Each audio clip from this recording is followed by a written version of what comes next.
Tengo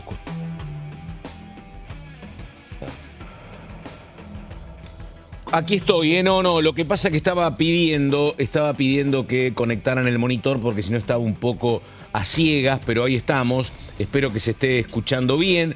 Este es el comienzo de Orden del Día, muchísimas gracias. Estamos con Caro Ramos contando todo lo que pasó esta semana, pasaron varias cuestiones y muy atentos a lo que va a acontecer la semana que viene. Estoy haciendo cálculos ahora, si es la semana que viene en la cual tiene que venir anunció que venía el propio Javier Milei para el comienzo del presupuesto 2025 o si es la próxima semana, pero mucho debate con básicamente otra vez la posibilidad de tratar el tema de la mejora jubilatoria en diputados y lo que puede pasar también la semana que viene con el tema presupuesto universitario y con el DNU de fondos reservados para el Senado. Ayer hubo un intento por parte de Unión por la Patria, pero quedó todo postergado para la semana que viene. Con fechas, con datos y con pronósticos, Carolina Ramos. ¿Con pronósticos también? También. Qué desafío. Bueno, a ver, estamos todos un ¿cómo poco... le va, Ramos? ¿Qué ¿Cómo dice? estás, Pato? Bueno, estamos todos un poco haciendo números justamente de cara a la sesión del día miércoles. Ya fue pedida ayer por la oposición, sin Unión por la Patria, que de todos modos, por supuesto, va a acompañar, pero todos los sectores internos del radicalismo, Encuentro Federal y la Coalición Cívica han pedido sesión especial para el miércoles próximo a las 10 con el fin de insistir en la ley jubilatoria. Recordemos que se necesitan 2/3 de los votos. Obviamente negociaciones intensas por estas horas, te diría que el fin de semana también van a suceder, pero va a haber que esperar para tener un poco más de definiciones, te diría lunes o martes, ¿no? Obviamente en estas negociaciones intervienen también los gobernadores, hay bloques donde hay representación de mandatarios provinciales, pensemos por ejemplo en, por supuesto, el radicalismo, pensemos en Encuentro Federal, donde tienen influencia Frigerio, Nacho Torres, en fin, mandatarios provinciales que por un lado están viendo qué hacer con ese tema y por otro lado muy expectantes a lo que pueda pasar con el presupuesto, que como bien dijiste va a ingresar. A ver, la fecha legal es el día 15, lo vamos a ver en placas. O sea, no sería la semana que viene, sino la próxima. Claro, 15 cae domingo, claro. Hay tiempo hasta el 15 justamente, por eso es probable que en realidad se envíe antes, ¿no? Antes del 15, quizás el viernes. Y la novedad, Pato, es que el propio Milei va a venir a presentar el presupuesto. Yo no tengo memoria de algún presidente, quizás vos sí. Pero no tengo ninguna, no tengo memoria de presidente ninguno que haya venido a defender el presupuesto. Esto, por supuesto, Pato, tiene que ver con que Milei se pone al hombro la política económica, ¿no? Si bien en los últimos días lo vimos interviniendo un poco más también en la parte política. En el día de ayer, justamente, en el discurso que brindó en el Foro de París, también dijo, dejemos un poco de lado las internas, ¿no? Está de a poquito metiéndose en la disputa política también, pero todos sabemos que su fuerte es la economía y que él le pone el cuerpo al plan económico con este mantra del déficit cero, ¿no? Que va a ser el mandamiento que va a regir el presupuesto que va a ingresar y a partir de ahí se discutirá todo lo demás, ¿no? A mí, ¿sabés la duda que me queda? Y enseguida vamos con el pronóstico del tiempo. Me queda la siguiente duda respecto al comportamiento de bloques como Encuentro Federal, de parte de la Unión Cívica Radical. ¿En qué sentido? Imagínate que son todas pérdidas para el gobierno y el gobierno podría tener 3 derrotas. 2 en el Senado y 1 en diputados, ¿no? Sí. En diputados con el tema de la mejora jubilatoria y en el Senado con el tema del presupuesto universitario y con el tema del DNU. Exacto, sí. Y la verdad que serían 3 golpazos para el gobierno. Digo, después está la posibilidad de que el gobierno empiece a discutir algo en lo que supone que va a estar a lo mejor más cómodo, que es el tema de sí o sí equilibrio fiscal y el presupuesto con la propia palabra del presidente. Pero esta semana, y vos también, hemos escuchado gente que uno no tiene claro cómo va a votar, que dice, nosotros no queremos arrinconar al gobierno, estamos para ayudar. Hablas de Pichetto. Claro, ¿viste? Entonces digo, Es cierto que Pichetto maneja un bloque muy heterogéneo y que no es que tiene 22 soldaditos o 22 corderos que levantan la mano. Cada uno tiene opinión propia. Pero esto se traslada a voces que tienen que ver con diputados que responden a gobernadores provinciales, gente que va a tener que hablar con el gobierno por el tema presupuesto. No sé, viste, si se van a poner de acuerdo lo que es esa parte de la oposición dialoguista para bajarle el pulgar al gobierno 3 veces en una semana. Es la duda que tengo, pero bueno. Intento responder a tu duda. Por supuesto, hay muchas lecturas posibles, pero un poco lo que vimos en la sesión de Francos, la sesión informativa, ¿cuál fue el mensaje de Pichetto y también de Loredo, ¿no? Que son los dos bloques dialoguistas clave en este tema? Si el gobierno hubiese optado por un veto parcial, esto no pasaba. Claro. ¿No? Ahí lo que dice Pichetto es, nosotros hubiésemos preferido una salida política. Te quise ayudar y no te dejaste. Exacto. Y ahora, ¿por qué? Porque, a ver, ¿qué hubiese significado un veto parcial? Que hubiese dejado firme la fórmula de movilidad, que es ajuste mensual por IPC, que es lo que está en el DNU, o sea, no es diferente, no es algo diferente a lo que ya está por DNU.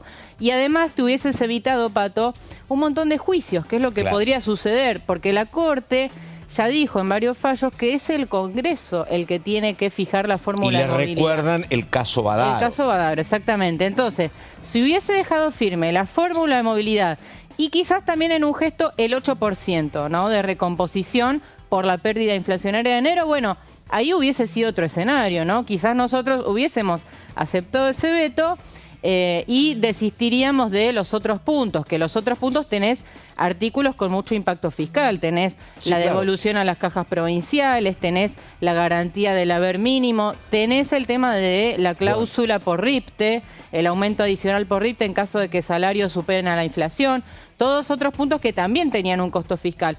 Sin dudas, los otros dos que te mencioné antes eran los principales, por eso no se termina de entender demasiado por qué el presidente opta por un veto total, a todo o nada, que los obliga a insistir en lugar de un veto parcial que hubiese permitido otro escenario. Porque vos estás hablando de otra característica que tiene el gobierno y la gestión de Milei, que es en el 99% de los casos duplicar la apuesta. Él dice, vengo de una gestión como la de Alberto Fernández, vengo como una gestión de la gestión de Mauricio Macri, cuestionada por los propios integrantes del PRO, porque no se puso acelerador a fondo. Entonces yo hago lo contrario. Habrá que ver cómo le va, ¿no? Obviamente, pero bueno, no sé. Pero me parece que es una reacción más al cómo gestionar que a si me conviene o no y si voy a tener más o menos votos, me parece, ¿no? Sí, puede ser, Pato. Y mencionaste que ese sería uno de los golpes. Bueno, eso va a ser el miércoles. El jueves, Pato, está pedida la sesión, pedida no, ya acordada entre Villarruel y todos los bloques de la oposición o kirchnerista para tratar el tema del DNU y del presupuesto universitario. En el día de ayer, Pato, Unión por la Patria hizo algo bastante extraño, ¿no? Bajaron al recinto pidiendo sesionar, pidiendo una sesión ordinaria que ellos, en el Senado, Claro, ellos sostenían que se podía realizar porque el Senado ya fijó miércoles y jueves como día de sesión ordinaria. Bajaron al recinto, dijeron que no hay voluntad de tratar los temas, apuntaron sobre todo al bloque radical, ¿no?, que había impulsado el tema de presupuesto universitario, pero ayer no bajó. Ayer la postal que vimos fue Unión por la Patria en soledad. Y un dato, Pato, Unión por la Patria tiene 33 senadores. Están a 5 del quórum y no logran consolidar esos 5. No. Eso es lo que llama un poco la atención de esta configuración del Senado. ¿Cómo puede ser que un bloque tan numeroso, que juntando 5 senadores más podría poner en aprietos al gobierno y no lo termina de poder hacer, ¿no? Bueno, enseguida es muy interesante esto que decís, enseguida vamos al pronóstico meteorológico para hoy, sábado y domingo. Pero a lo mejor tiene que ver, Ramos, con algo que pasa en diputados. Donde en diputados hay gente que está muy alineada con el camporismo, gente que está alineada con el masismo, y hay otros que dicen, che, yo no quiero perder más, yo quiero buscar puntos de contacto con otros sectores. ¿Qué es esto de chocar con todo? En algunas cuestiones uno ha visto cómo el bloque Unión por la Patria en diputados se pliega a otras posiciones y termina siendo decisivo. Pero, repito, un diputado de una provincia importante dice, che, yo quiero otra estrategia, a lo mejor planteando lo que está pasando en el Senado. No tiene sentido ir y sentarme y perder. ¿Y para qué? Prefiero resignar algo, no es todo blanco-negro, negocio algo y logro, porque si no, no tiene sentido. Sí, sí, coincido. Y también se da esto de la resistencia de muchos espacios dialoguistas a figurar junto con Unión por la Patria. Fíjate, Pato, que la sesión pedida para el miércoles no tiene la firma de Unión por la Patria, que por supuesto que va a bajar. ¿Pero por qué? Porque sigue estando esta idea de no quedar pegados al kirchnerismo. Esta idea sigue fuerte en muchas provincias. Entre que me peguen con Milei o me peguen con Cristina, que me peguen con Milei. Exacto, exacto. Y Unión por la Patria queriendo mostrarse como la oposición más dura, como vos decís, ¿no? La oposición que se opone a todo, valga la redundancia, mientras que los otros bloques, bueno, oscilan según el tema, ¿no? Acompañaron la ley bases, en el caso jubilatorio hubo un acuerdo para avanzar. Ella es Carolina Ramos, estamos en orden del día, 11 de la mañana con 11 minutos, pronóstico del tiempo para hoy viernes y lo que va a acontecer el sábado y domingo. Ahí lo tenemos, día soleado, tenemos una mínima de 11, una máxima de 21 grados, bien, mañana mejor, 12, 20 y el domingo 13 de mínima, 19 grados. La verdad que después de lo que nos tocó el fin de semana pasado, con mucha lluvia y con frío, bueno, bienvenida a la primavera, Ramos, así que bueno, estamos entonces mejor. Y ahora en orden del día, la casi digo diputada Carolina Ramos, vamos con ¿Me placas. votarías, Pato? Sí, por supuesto, por supuesto. Muy bien, bien. Así que bueno, vamos con Ramos y lo más importante en materia de placas. Tenemos en un ratito una nota y también tenemos partes sustanciales de lo que dijo acá el jefe de gabinete. Diga. Bien, vamos a hablar del tema del presupuesto, anticipando un poco lo que va a suceder en los próximos días. Porque como adelantaba más adelante, la novedad en el día de ayer es que en su discurso en el Foro de Madrid, Javier Milei dijo, próximamente iré al Congreso para exponer las bases del déficit cero, para terminar con este cáncer que es el déficit fiscal. Y también dijo, en 113 de los últimos 123 años tuvimos déficit fiscal. Esto es toda una novedad. Como decíamos antes, no es usual, o sea, nunca sucedió en realidad que un presidente venga a defender el presupuesto. ¿Qué es lo que sucede habitualmente, Pato? Viene el ministro de Economía o ministro de Hacienda, en todo caso, y defiende el presupuesto o expone, mejor dicho, los lineamientos generales. Esto no se da en el marco de la comisión, en realidad.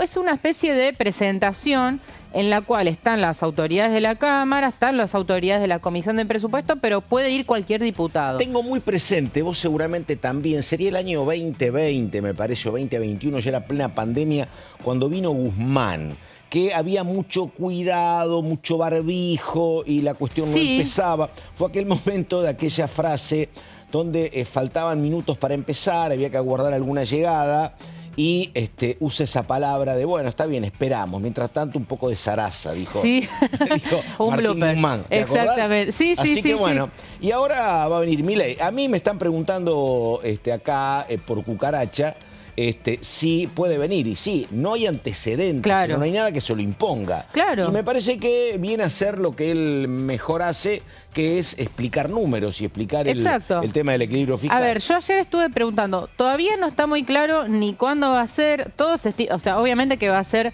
en los días siguientes a la presentación formal del proyecto. Podría llegar a ser el lunes 16, por ejemplo. Hay que discutir el ámbito, porque los ministros vienen muchas veces a reuniones de comisión de presupuesto. Por eso te decía, los ministros en realidad cuando vinieron expusieron, ¿no?, con autoridades, pero puede ir cualquier diputado, porque claramente es la ley de leyes, todos los diputados tienen interés. Normalmente esto se realiza o en el Salón de Pasos Perdidos o en el Salón Delia Parodi, que está contiguo al de Pasos Perdidos. Lo que se está barajando ahora es que Milei exponga directamente en el recinto de diputados. Sería una especie de emulación de lo que fue el 1 de marzo, donde Milei, recordemos, había puesto ese atril, ¿no? Pero afuera. 1 de marzo acá, claro. Estoy pensando en el 10 de diciembre. El 10 de diciembre habló de espaldas al Congreso, ¿no? No olvidemos ese detalle, que enojó mucho en su momento. Bueno, ahora lo que haría es exponer. Digo, en potencial, ¿no? No está definido, pero se maneja esta posibilidad de que monte un atril y hable de cara a los diputados. No sería en principio una asamblea legislativa, porque eso también se discutió, si iba a ser una asamblea legislativa que necesita una convocatoria, diputados y senadores. Bueno, en principio no está definido, pero sería una presentación más bien de otro tipo. Para la oposición, que tiene derecho a reclamar, porque es una cuestión clave, ¿Milei reemplaza la presencia de Caputo o debería tener que venir Caputo también? Bueno, no, justamente lo que se está diciendo es que Caputo no vendría a exponer el presupuesto y por eso lo hace Milei, que es un ámbito donde él se mueve cómodo. El tema es, por ejemplo, ¿va a responder preguntas de la oposición? Yo recuerdo cuando Massa vino como ministro de Economía a defender el presupuesto, le hicieron preguntas, sí, claro, y él contestó. Bueno, ¿se va a habilitar la instancia de preguntas o va a ser solo un discurso donde va a exponer números? Sin información me parece más lo segundo que lo primero, ¿no? Sí. El discurso, ¿no? Uno intuye que sí, ¿no? Que las preguntas en realidad van a ser, porque después, por supuesto, se va a reunir la Comisión de Presupuesto varias veces y ahí sí van a venir los secretarios de las distintas áreas. Se espera secretario de Hacienda, secretario de Transporte, bueno, de las distintas áreas y ministerios, ¿no? Y ahí sí va a ser el ámbito donde los diputados puedan preguntar. La presentación de Milei sería algo más general, algo más discursivo. ¿Te acordás Caputo acá en el Congreso discutiendo con la diputada Gabriela Cerruti cuando vino? Sí, eso no fue sobre el presupuesto en realidad, fue en la bicameral de deuda. Sí, tenés razón. Pero sí, y era ministro de Finanzas. Claro, pero bueno, ahí te das cuenta que, bueno, no fue una buena experiencia para Caputo, claro, en esa oportunidad que había escrito en un papelito. No recuerdo exactamente. Tengo hijos chicos. Sí, sí, teneme piedad. Teneme piedad, sí, algo por el estilo. Bien, vamos a la próxima placa. Recordando que dice la Ley de Administración Financiera, artículo 26, el presupuesto debe enviarse antes del 15 de septiembre. El presupuesto, a ver, tiene un mensaje del Ejecutivo donde explica los fundamentos, tiene los artículos y tiene las planillas. Las planillas es lo que más miran los diputados porque ahí es donde está desagregado el gasto que va para cada área. Por ejemplo, universidades, Pato, que es un tema que se va a discutir. O sea, si bien es probable que el jueves sea sancionada la ley, se va a volver a discutir el tema presupuesto universitario. Bueno, ahí va a estar detallado con las planillas cuánto dinero va para las universidades, por ejemplo, ¿no? Vamos a la próxima placa y recordemos esto que es importante, Pato, porque ya hay una especie de hoja de ruta. En el mes de julio, el Ejecutivo envió al Congreso el adelanto del presupuesto. Es lo que hace cada año, a mitad de año, envía un anticipo de lo que va a ser el presupuesto. Y ahí ya dejó algunos datos, Pato, de lo que va a ser el proyecto. Por ejemplo, ratificó que el impuesto país dejará de aplicarse en diciembre. Sí.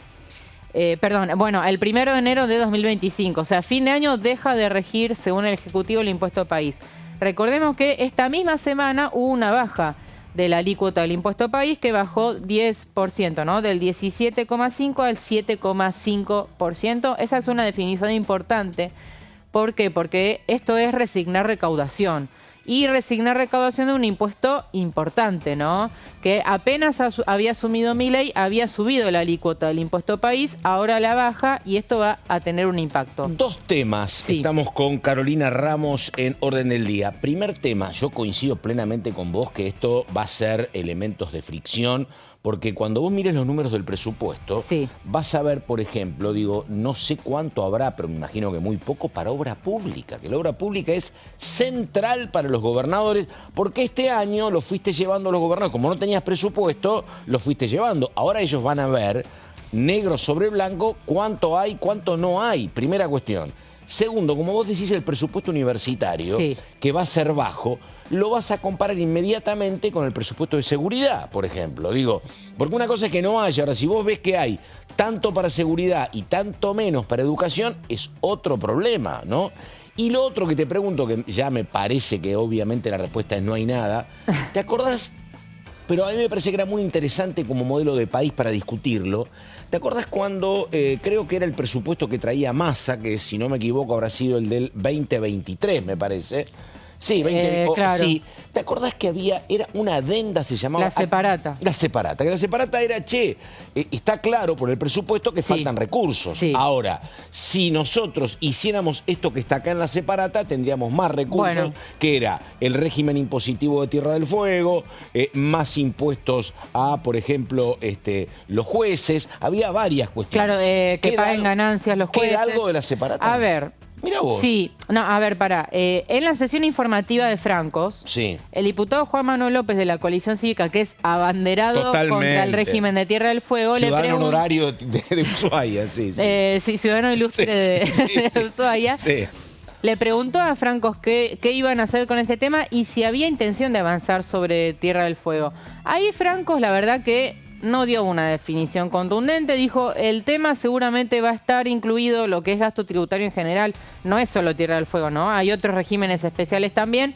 Dijo Francos, eso va a estar incluido en el presupuesto, pero nada más, no dijo si hay intención de avanzar. Y digo una o no. cosa, ahí me parece que el gobierno, Caro, lo que tiene, no sé si la palabra es un guiño, pero lo tiene dialogado con el peronismo y con el PRO, porque hay varias empresas en Tierra del Fuego, pero una es cercana al macrismo y otra es muy cercana al peronismo, me parece, ¿no? Sí. Y hay toda una cuestión social ahí, que qué es lo que pasaría en términos laborales. El principio no es malo de lo que dice López. No podemos estar toda la vida con este sistema. Claro. Ya te lo dimos un tiempo. Ahora apuntemos a que por lo menos los beneficios para el sector empresario vayan disminuyendo. Claro, pero no veo clima. Bueno, mira, seguramente en el próximo bloque vamos a dialogar con una diputada de esa provincia a la cual le podemos preguntar. Una alternativa es esta, la de disminuir progresivamente los beneficios. Esto fue pensado hace muchísimos años, Pato, con el objetivo de poblar la isla, ¿no? Totalmente. Un lugar... Ni siquiera la provincia todavía.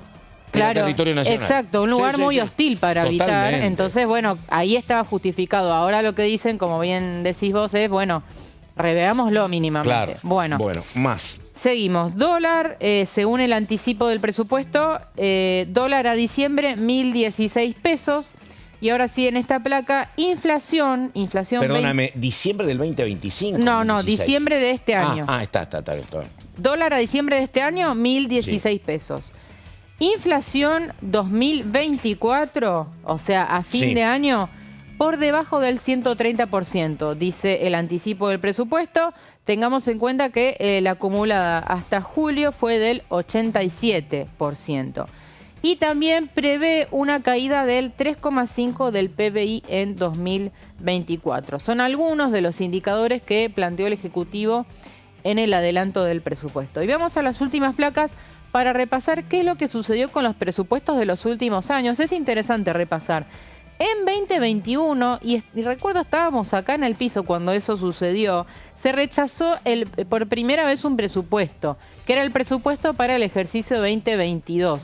¿Te acordás, Pato, que habían llegado a la sesión? Era temprano por la mañana, muchas horas de debate, y de repente una discusión en la cual, me acuerdo, estaba involucrado Máximo Kirchner, termina haciendo empantanar todo sorpresivamente y se termina rechazando el presupuesto, con lo cual el gobierno se queda sin su hoja de ruta para gestionar.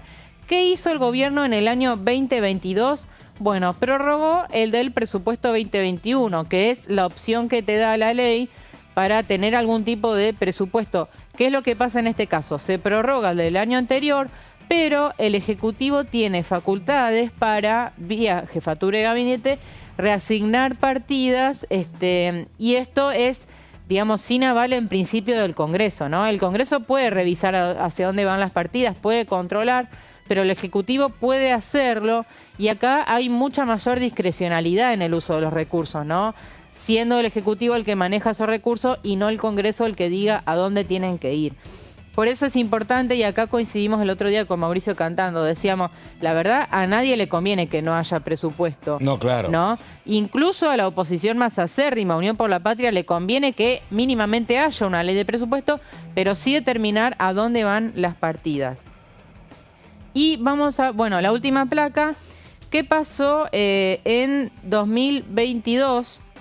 Se sancionó el presupuesto para el ejercicio 2023, ahí sí hubo ley. Y en 2023 no se sancionó ningún presupuesto para 2024. Y acá yo hice un paréntesis, acuerdo Milei-Massa. ¿Por qué? ¿Te acordás, Pato, que el año pasado, sí, año electoral, en las PASO, gana Milei, ¿no? En las primarias abiertas, simultáneas y obligatorias, gana Milei. Ahí ya se venía, eso fue agosto, septiembre ya se venía el presupuesto, ¿no? ¿Qué dice Milei? Esperemos a ver qué pasa en la elección general. Totalmente. Porque si yo termino siendo electo presidente, no tiene sentido que Massa proponga un presupuesto porque yo voy a querer fijar mi propio presupuesto. Bueno, ahí Massa de alguna manera hace un silencio que muchos interpretan como cómplice, ¿no? Y no se termina discutiendo el presupuesto. Gana Milei la elección y ¿qué termina haciendo? Prorrogando el de 2023, que es el que estamos teniendo ahora. Que te da ahora, más comodidad, ¿no? Desde el Ejecutivo te da más comodidad. Claro, lo que explicaba antes, más discrecionalidad, ¿no? Claro. Pero en definitiva, no contar con un presupuesto da mucha incertidumbre, ¿no? Y también deja mucho a tiro de decreto, ¿no? Entonces, esto es lo que sucedió. Hoy estamos con el presupuesto 2023 y ya estamos en vías de ver el próximo para 2025. Ahí estamos, bueno, 11 de la mañana con 26 minutos, estamos en orden del día. Recordamos, la semana que viene muy importante por lo que va a pasar acá en Diputados, lo que va a pasar en el Senado y porque va a ser la previa de esto que es absolutamente inédito, seguro en los últimos 40 años, no tengo demasiada memoria si en algún momento otro presidente vino a presentar el presupuesto 2025, como estaría aconteciendo con Javier Milei a partir del próximo lunes 15. Así que nada, es como el dato del día, 11 de la mañana, 26 minutos, ya venimos.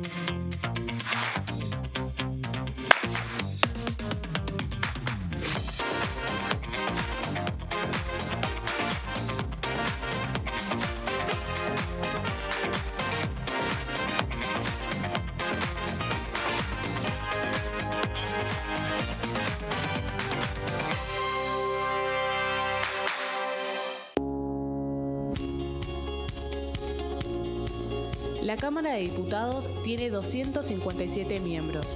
Los diputados debaten y sancionan leyes que rigen en todo el territorio nacional. Algunas de las más importantes son el presupuesto de gastos generales del Estado, el Código Civil, el Código Penal, la forma en que se rige el trabajo, las jubilaciones, entre tantas otras. Además, controla y hace un seguimiento de las políticas del Poder Ejecutivo a través de la visita de diferentes funcionarios o el pedido de informes, así como la posibilidad de realizar juicios políticos a los funcionarios. La duración de los mandatos de los diputados es de 4 años y pueden ser reelegidos indefinidamente. Desde el momento en que asumen y hasta el final de su mandato no pueden ser acusados, interrogados judicialmente ni molestados por las opiniones o discursos que imitan desempeñando su mandato. Son requisitos para ser diputado tener al menos 25 años, 4 años de ciudadanía argentina y haber nacido en la provincia por la que se postula o haber residido en ella los 2 años precedentes. Se agrupan en bloques que expresan partidos políticos o afinidad ideológica. Existen también los monobloques integrados por un solo diputado.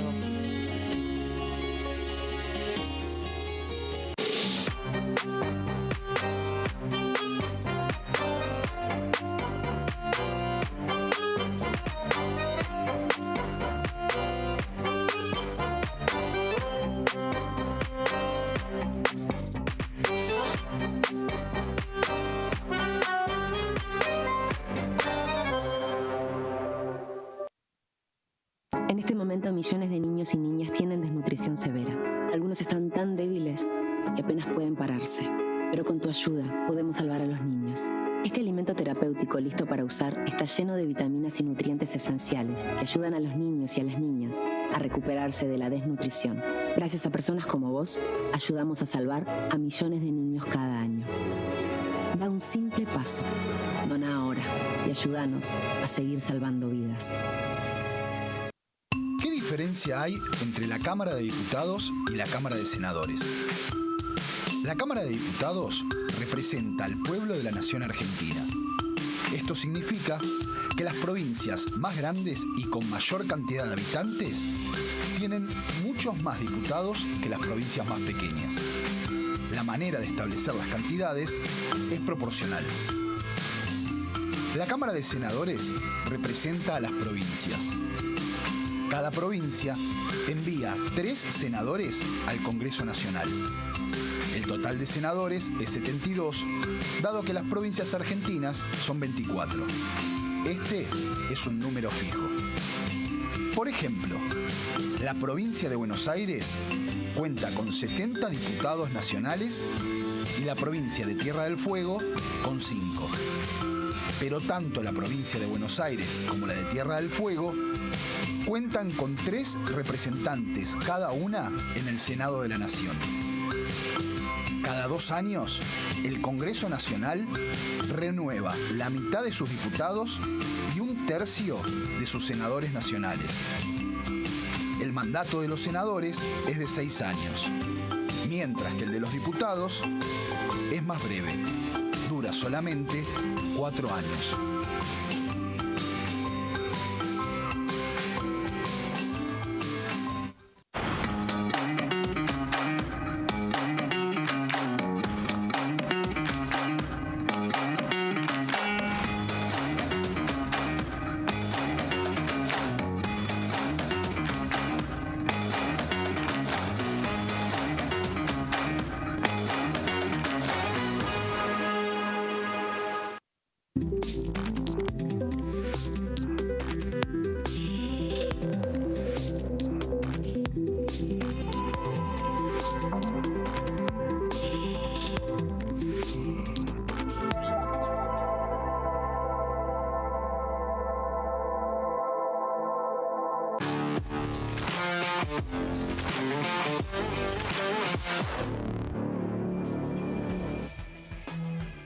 Bueno, exactamente las 11 de la mañana con 32 minutos estamos en orden del día. Estamos con Carolina Ramos y vamos a lo que fue la primera visita de Guillermo Francos en su condición de jefe de gabinete.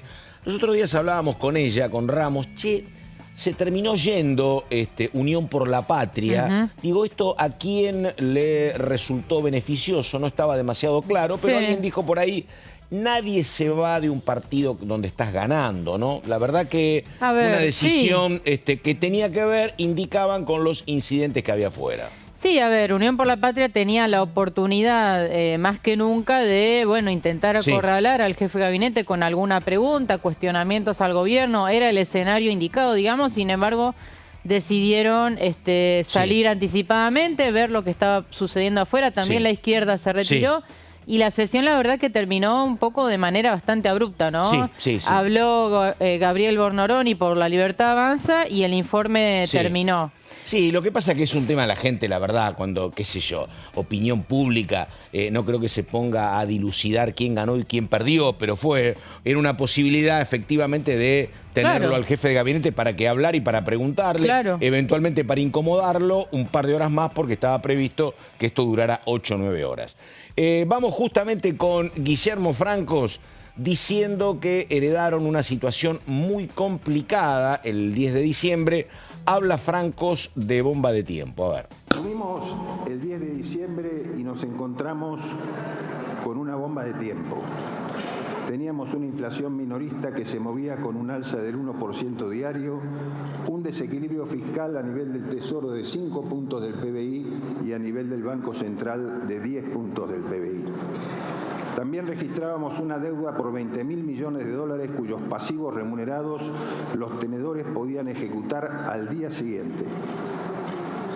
Un vencimiento de deuda de 8.000 millones de dólares a los 10 días siguientes a la asunción, deudas con importadores por 42.600 millones de dólares y deuda flotante de la Administración Pública Nacional por el equivalente a 9.000 millones de dólares. Voy a ejemplificar la situación en la que estábamos con algunos números concretos. comparando diciembre del 23 con noviembre del 23, en el mes de diciembre la producción de autos había caído 14,9% respecto al mes anterior. El patentamiento de autos, 24,9%. El patentamiento de motos, 11,2%, todas caídas. El consumo de cemento, 4,6%. El índice Construya, 14,8%. Las importaciones de bienes de capital, 33,4%. Y la faena bovina, 12,5%. Todas caídas de diciembre del 23 con respecto a noviembre del 23.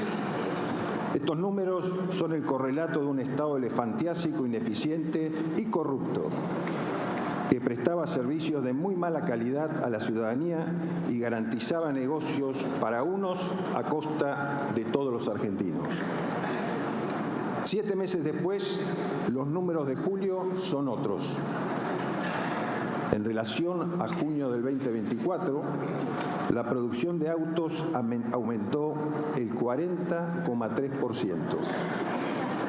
El patentamiento de autos, el 26,3%. El patentamiento de motos, el 9%.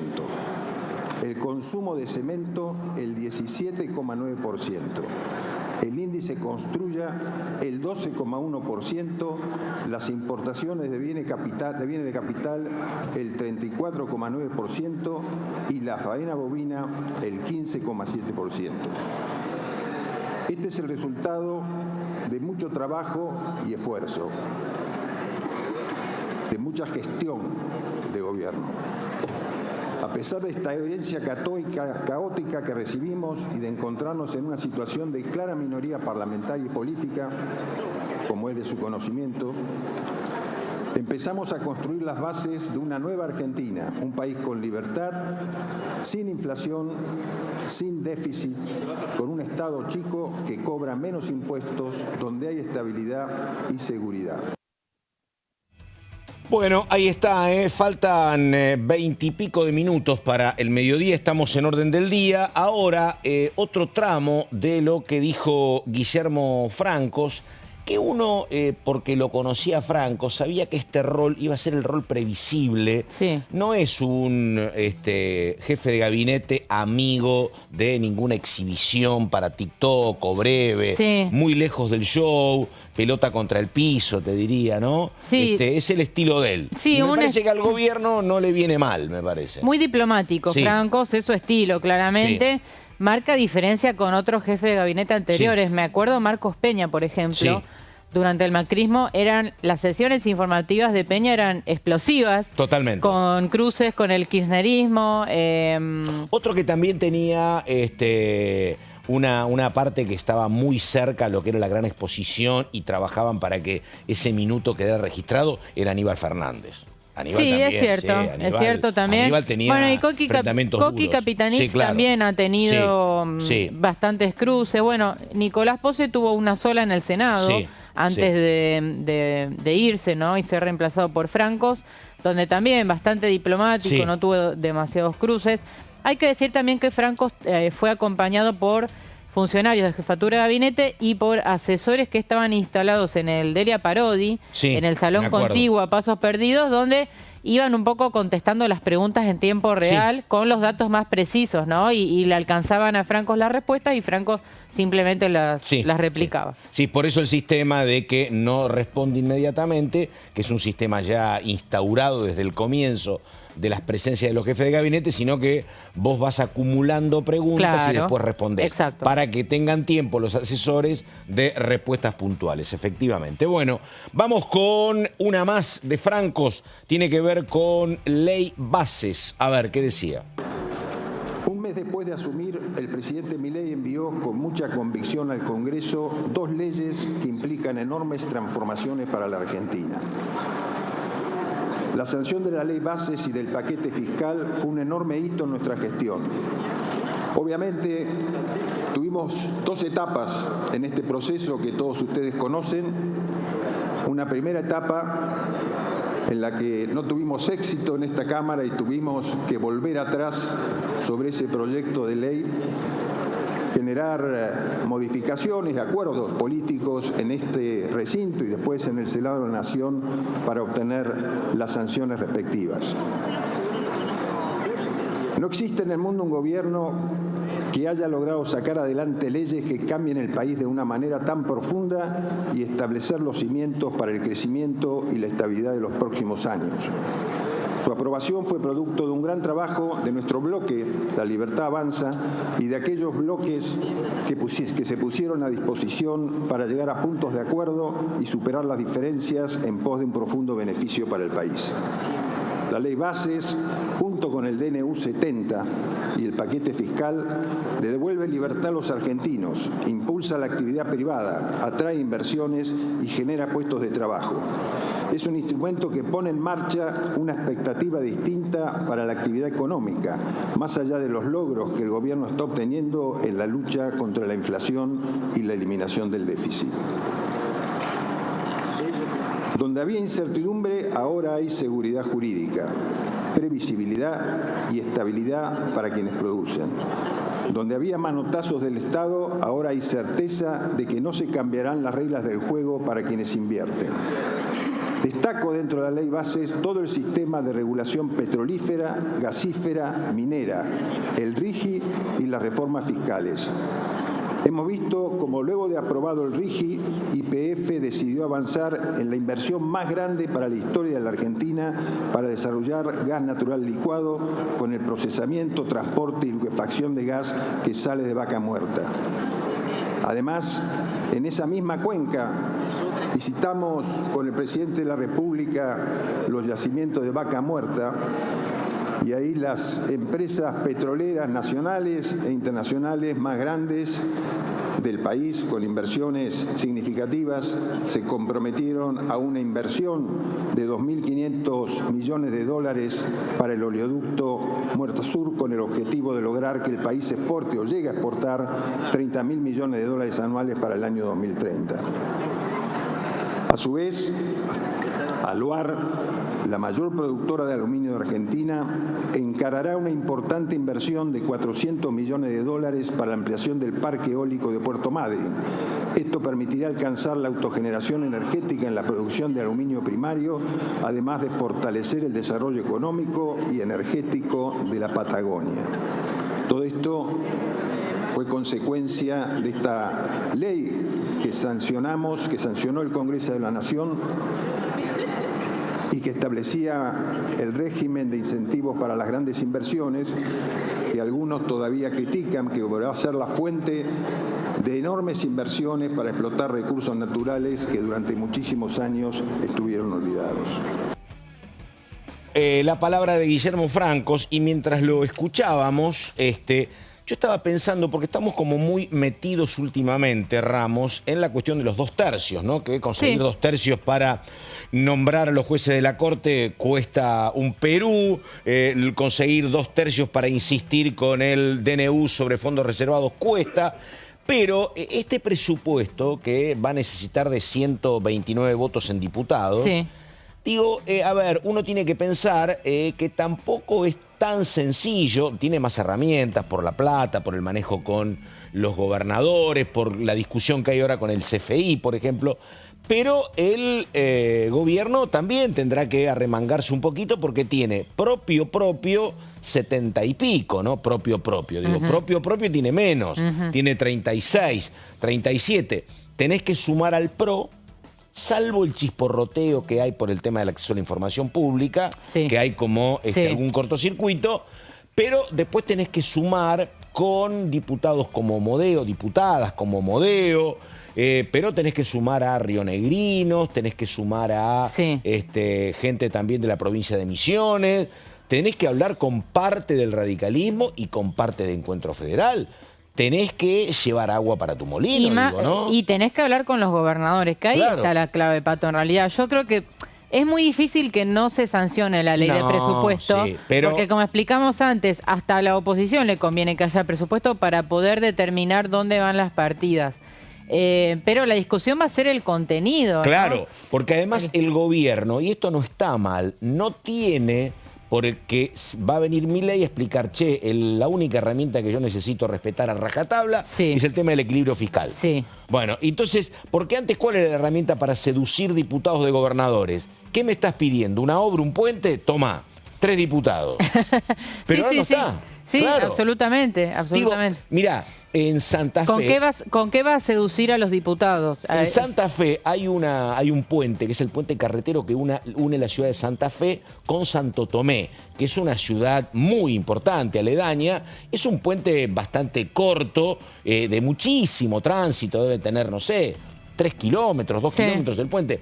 Pero claro, es un puente que tiene casi un siglo y permanentemente están poniéndolo en el presupuesto para que esté la plata. Nunca se hace. Mirá. Hace 40 años que no se hace, pero por lo menos tenés la promesa. Ahora creo, en un marco donde el gobierno te dice, che, no hay obra pública porque no tengo recursos y yo quiero respetar el equilibrio fiscal, bueno, habrá que ver por dónde esa negociación Y te agrego un dato, Pato, no solo obra pública, subsidios al transporte va a ser un gran tema del presupuesto.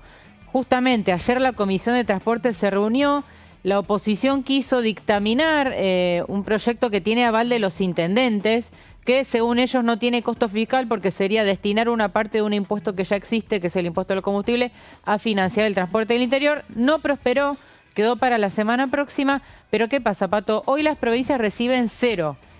Porque el Milei derogó, o sea, eliminó lo que era el fondo compensador a principios de año. Primero dejó de girar el dinero, luego lo eliminó.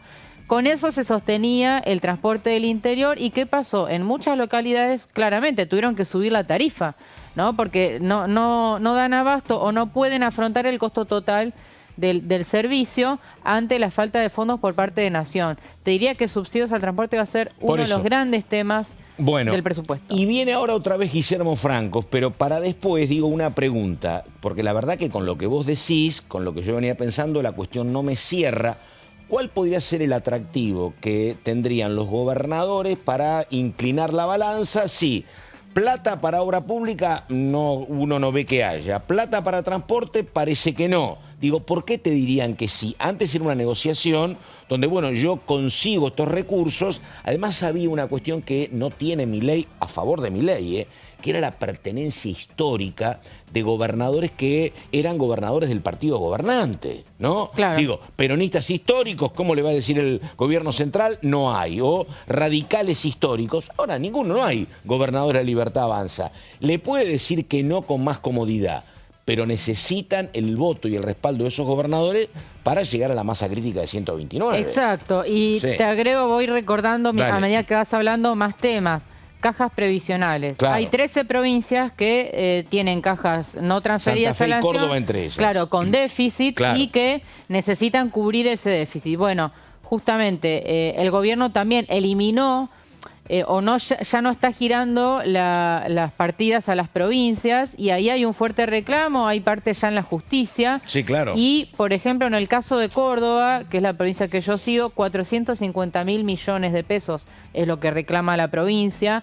Ahí hubo un cortocircuito también con Francos, porque en su informe escrito había dicho que no tenía ninguna deuda con Córdoba, ni con ninguna de las provincias. Después en el recinto volvió sobre sus pasos y dijo, sí hay deuda, vamos a intentar llegar a un acuerdo, pero es otro de los puntos donde las provincias están muy fuertes, ¿no? Vamos con una más de Francos, lo que se está discutiendo, lo que se va a discutir en materia laboral. Todos te dicen que es necesario, todo lo que tiene que ver con el propio oficialismo, que es necesario para básicamente terminar con tanto trabajo en negro, una reforma laboral. La palabra de Francos. En materia laboral impulsamos la reforma incluida en la Ley Bases, luego de que la justicia frenase las disposiciones contempladas en el DNU 70. Es una discusión urgente para nuestro país. En Argentina no se generan nuevos puestos de trabajo genuinos en el sector privado desde el año 2011. Con esta normativa establecemos los cimientos para una reforma laboral profunda que contemple un debate más amplio sobre aspectos como la educación, la formación, la deserción escolar, entre otros. Queremos impulsar la generación de trabajo en Argentina y otorgar seguridad jurídica tanto a empleados como a empleadores. Los altos niveles de informalidad del país nos demuestran sin dudas que la legislación actual es obsoleta. Por ejemplo, durante el segundo trimestre del 2023 había 7,5 millones de trabajadores no registrados, mientras que los asalariados privados eran menos de 6,4 millones. 7,5 no registrados, 6,4 trabajadores privados. Millones, obvio. En nuestra reforma incluimos medidas como la extensión del periodo de prueba, la contemplación de un fondo de cese laboral como alternativa a las indemnizaciones, el establecimiento de un régimen simplificado de registración laboral con un aporte único por las empresas de hasta 20 empleados y un sistema de condonación de multas por trabajador no registrado. Esto nos va a permitir terminar de una vez con la industria del juicio en la Argentina, que tanto daño hace a las pequeñas y medianas empresas del país. Es recurrente la diferencia de criterios entre la justicia laboral y la Corte Suprema de Justicia con relación a este tema que afecta a las indemnizaciones en el mercado laboral, a las tasas de interés que se incluyen en las liquidaciones y lo que hace absolutamente imposible para las pymes afrontar ese riesgo y esa espada de Damocles, con lo cual resuelven no tomar nuevos empleados. Bueno, ahí estamos. La palabra de Guillermo Francos. No sé qué va a decir Ramos, pero me parece que con el tema de que hay sesiones importantes, 3 la semana que viene en diputados y senadores, que pueden ser 3 problemas para el oficialismo, sí, más la cuestión del presupuesto. No sé, a lo mejor es para octubre, pero este tema de la reforma laboral no sé si está en la agenda más urgente, me parece, ¿no? Bueno, agenda en principio urgente, no. Importante sí, pero no veo los tiempos. Hay como ¿no? muchos temas sí, orbitando en la agenda, sí, que todavía no terminan de salir. Por ejemplo, ficha limpia, Pato, que es una de las partes de la reforma electoral. La reforma sindical, Pato, que hemos hablado del sí, tema, que está avanzando en la Comisión de Legislación del Trabajo. Está el proyecto de Petri para que las Fuerzas Armadas intervengan en seguridad interior. Es decir, hay como temitas de agenda, pero sí, yo creo están que... los proyectos de seguridad de Patricia Bullrich. Sí, también los pendientes que vienen a paso lento esos.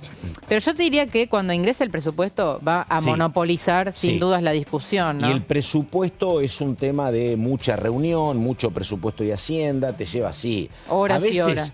Pero ¿cuántas veces hemos estado en noviembre o diciembre discutiendo el presupuesto? Sí. Porque a veces cuando hay un problema esto se traba por un tiempo largo. Y acá, repito, lo novedoso, me parece que es como un gran test para todo lo que es la política de Milei, que la verdad ellos van a cumplir con la palabra empeñada, va a venir el propio Milei y te van a decir a cada rato no hay plata. La verdad, que antes era el camino que elegían los otros gobiernos para decir, bueno, busco acuerdos, doy una respuesta para el sector universitario, una respuesta para... Acordate lo que eran las peleas acá por el subsidio al transporte, ¿no? Claro, por eso lo mencioné. Bueno, pero es el ámbito para discutirlo, es eso, ¿no? Porque acá la oposición va a poder decir... No hay plata, pero sí hay plata, por ejemplo, en el gasto tributario. O sea, ahí va a estar la discusión, ¿no? De alternativas para financiar otras prioridades, si se quiere. Sí, y habrá que ver también, Ramos, lo que pasa con esto que planteó esta semana Pichetto. Che, te dijimos que era mejor un veto parcial para no chocar tanto, estamos para ayudar, pero déjense ayudar. Habrá que ver cómo es este muñequeo, ¿no? Habrá que ver cuánto hay en esta negociación de Francos, que es un tipo que me parece que es más plástico, a cuánto hay de otros que son más lineaduras. Vamos a ver también a quién va a ser el interlocutor, ¿no? Porque Francos tuvo bastante protagonismo en ley bases, pero más hacia el final. Tuvimos también al estaba complicado. Claro, y cuando el se complicó... resignó muchas cuestiones de la ley base. Exacto, cuando se complicó en el Senado apareció Super Francos, ¿no? Así lo llamábamos, para cerrar acuerdos. Bueno, también José Rolandi, vicejefe de gabinete, había sido clave en la ley bases. Muchas reuniones que seguramente se van a replicar. Yo creo que va a ser una negociación igual o más que la ley bases, ¿no? Porque ahí la diferencia, lo hablábamos con Cantando, era... Ley bases, bueno, podía no salir. Presupuesto tiene que salir. pero ¿cómo tiene que salir, no? ¿Con qué contenido? Sí, sí. Bueno, ahí estamos. Enseguida la continuidad de TV. La estamos viendo a Melina, la estamos viendo a Débora. Enseguida todo el equipo. Y nosotros con Ramos, ha trabajado muchísimo, pobre Ramos, hoy. Nos estamos despidiendo hasta el lunes. Hasta el lunes, buen fin de semana. Nada más, gracias, buenos días.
En este momento, millones de niños y niñas tienen desnutrición severa. Algunos están tan débiles que apenas pueden pararse. Pero con tu ayuda podemos salvar a los niños. Este alimento terapéutico listo para usar está lleno de vitaminas y nutrientes esenciales que ayudan a los niños y a las niñas a recuperarse de la desnutrición. Gracias a personas como vos, ayudamos a salvar a millones de niños cada año. Da un simple paso. Dona ahora y ayúdanos a seguir salvando vidas.